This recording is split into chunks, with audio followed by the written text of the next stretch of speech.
Hi everyone, it's Lucy from Sweet Poppy Stencils. So today I thought I would show you how to do a real quick card. This is a dimensional card, and all this means is it's taking a section of a card and raising it a little bit to give it dimension. So what we're going to be using is we're going to be using our Harmony backplate. That's the stencil that I've chosen for this. We're going to be using distress inks, and I've got three. I've got Fossilized Amber, Festive Berries and Peacock Feathers. So let's get those ones ready. I am going to be stamping a little stamp, and that's with my Versafine Claire. I'll use a different stamp to that one though. And the stamp that I'm going to be using is from our hair set, and it's Be a Rainbow in Someone Else's Cloud. So I've got that next to my stamp plate. So pop this to one side. So I've got a magnetic sheet. I've already got my topper ready. So the card topper is 14.5 centimeters, and then I've got matte layers in matching the matching card. So the black is 15 centimeters and the ivory is 15.5 centimeters, and then I've got a 7x7 card base. So as you can see, we'll need our guillotine or our trimmer to take a section of it. Now you can do where you can die cut a circle or a shape out of it and raise it. You can do rectangles or squares. It's completely up to you. I've chosen to do it, you know, taking a section at a triangle section. I will use some Enamel Accents. So I've got my black ones. And I'm using our beautiful blending brushes, and these are brought in to work with our stencils. They're really densely compact bristles, and they really work really well. So I'm going in with the yellow first. So loading up my brush, and in a circular motion, but a gentle pressure, and just building up the colour bit by bit and getting your colour on there. And again, taking up your colour, and I'm going to have a little bit over this section. Now at the moment I don't know where I'll stamp. I never do really until I take the stencil off. So I've got my red, it's marked R, so that's my reds. And then I'm going over. Now this one's quite a juicy ink, that one is, so hopefully I haven't overloaded it. Normally I take off, so I'm going to go and I'm just going to blend that in there. So because I know I've got some ink left on my stencil, I'm just taking off to clean, and that's just kitchen roll. So I'm going in with my Peacock Feathers, one of my favourites.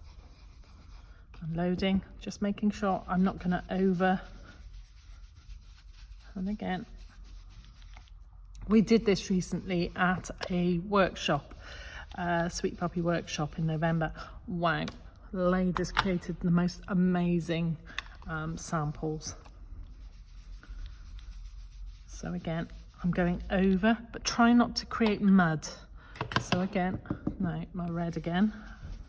I just feel like I've lost some of my red there.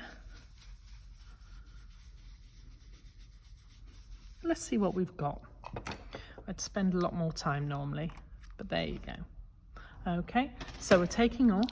Let's clean up that area so we don't get anything in it, and get the lids on the inks, because if you're anything like me, straight on always. So get those out of the way. Now when I clean my stencils, they'll go in warm soapy water and a nail brush, and I'll gently clean them. I always put them flat on the surface and I give them a good scrub over. Never with your hands. They're like knives, they're metal, so treat them like you would a knife. So let's have a look. Where would I stamp? I think I'm going to stamp this section. So I'm going in with a stamp plate, a stamp platform. So pop him on right up into the corner, so I know then that I can reposition if I need to, and go in with my stamp. Brilliant, lovely. Hopefully you can see that, and I'm not out of shot. So down with my hinge, back up, and I'm going in with, as I said, let me just move my guillotine out of the way, and I'm going in gentle taps, and I'm using Black Nocturne, and I'm using VersaFine Clair. I do love this. I've only just started really using it, so I'm a newbie to that ink pad. It does massively make a difference, especially with our very detailed stamps. So I'm letting it soak into the cardstock. Gentle pressure all over so it's completely down. And I think I need a little bit more on there. So, and because I'm using a platform, there we go. Okay, so get that out of the way.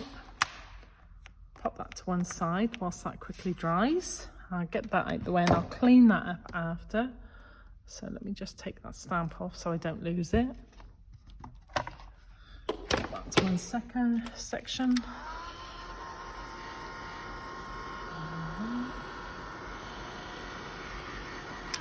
Now we're going to go in with our guillotine. So I'm taking a section of this. So what I'm going to do is I'm going to line up my guillotine blade, and I'm going to line it up with the bottom, and I'm going to take a section of it. So line up, and again, and section. And then again, I'm going to take a line up, take a section, and just be brave with it. Just go for it. It's the worst bit, this is just cutting it. You've just created something beautiful and you're going to chop it up. There we go. So you've got 3 pieces. That's enough of your guillotine. So what you're going to do is you're going to just place them on your card. There we go. Just make sure you've got enough space that you've not cut your layer too small. No, we're fine. And then topper, brilliant. Okay, so we're going to matte layer this. So you're going to take a section. Now, just for quickness, I'm using a tape roller. Normally, I'll use double-sided tape. It's just my personal preference, but it's whatever you want to use, not what I use. So we're going to just get it straight and leaving a little bit of black border on the edge. Fabulous. And hopefully we've got that straight. Yeah, pretty good. Okay. And then we're taking, and again, because you've got to leave a section in for the middle. Lovely. Okay, so that's your base done. Now we're going to go in with this section. So we're going to go in with our 3D tape. So either 3D glue, 3D tape, whatever's your bag of tricks. I prefer the 3D tape solely because of the quickness of it. And then again, because I don't want a top that's not supported. Now, most important is you now have to go over this.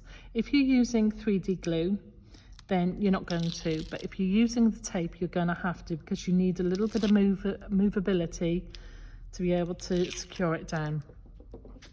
So I'm using glue, a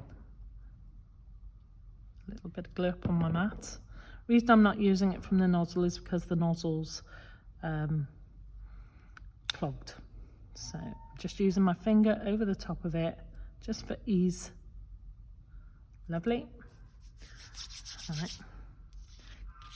Now this is where you need almost like holding your breath.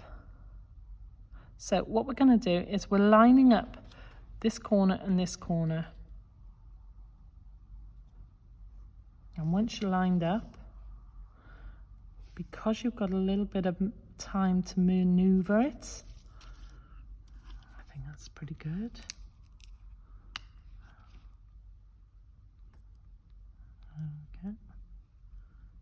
teasing it down into your sections. Lovely. There we go.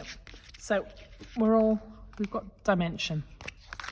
So again, for quickness, just a little glue runner, and I'm going to mat onto there. And again, if you want to use your 3D glues, then use your 3D glues. It's up to you. Come on, Lou. There we go. Sort of straight. You get the gist of it. There we go. A little bit wonky, so all I'm going to do is, there we go. And then you would stick that onto your base, and then this is where your dimensions as well come into it.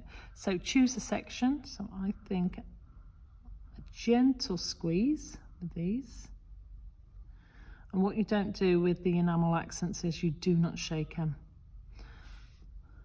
So again, going in threes, odd numbers. Lovely. And then just choosing again what you think is going to balance it.